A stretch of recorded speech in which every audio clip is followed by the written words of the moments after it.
To jama'a assalamu alaikum, barkanku da kasancewa tare da mu a tasha mai albarka ta riƙa shi. Sera Mobis ya tona wani asiri fa a yanzu hakan ne saka wasu daga cikin 'yan masana'antar ta Kannywood suke ganin abin da ya faɗa bai dace ba, kuma abin da ya faɗa sun yi tir da shi a matsayinsa na shugaba ba mai ɓatawa ba. Ya kamata a ce ya zama mai gyara ba mai ɓatawa ba. Don jin furcin da kowa da jama'a suka mai da raddi ga Sera Mobis, ku saurare mu a cikin wannan bidiyo daga farkonsa zuwa ƙarshensa. Masu sauraron mu ku ƙara gyara zama tsaf domin ku ji abin da wannan bidiyo da labari ya ƙunsa daga bakin shugaban shirin labari na wato Aminu Saira. To masu saurari, idan yanzu kuka shigo tasha mai albarka, kada ku manta ku ci gaba da yi mana subscribe, kana ku danna mana alamar ƙararrawa da zarar mun ɗora, domin tashar Arewa Vlog TV mai albarka ta ku ce.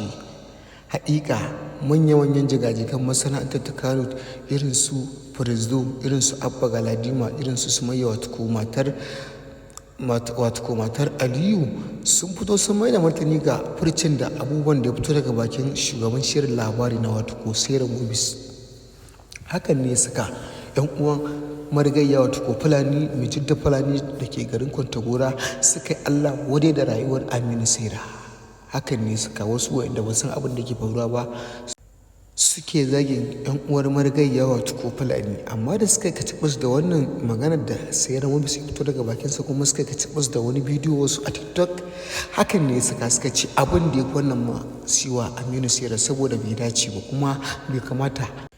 ya yi wannan abu ba a matsayinsa na babba, inda ba wai malum ba ne.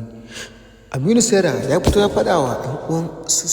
su Fulani, ya ce shi abin da ya hana shi zuwa gidan rasuwa ba komai ne ya hana shi zuwa gidan rasuwa ba face haɗa wani shirin labari ne shi ya dakatar da shi da bai iya samu ya zo garin Neja ba. Hakan ne suka ce tabbas mun tabbatar da Fulani ba ta da muhimmanci a wurin, kuma ba ta da amfani, ta wanda amfanin ta yanzu ya ƙare. Ai ta rasu, ta gama ɗaukar duk abubuwan da ta gama yi tunda ta riga ta zo ta gama, saboda yanzu ka tabbatar da ba za ta ƙara ɗaukar labari na ba, wato ko hoto ma ka san yanzu ba za a ƙara ɗauka da ita ba, balantana ɗauki shirin labari na.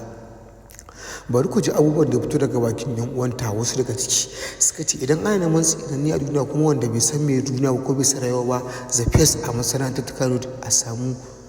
Aminu Saira, saboda Sera Mobis yi musu fa abin da har abada ba fa za su iya manta da wannan abu, kuma wannan taban da ya saka musu su fa iya cikin zuciyarsu, kuma sun ce ko me zai ba su fa wannan ba zai hana su su iya ganin aibinsa ba. Wa iyazu billah.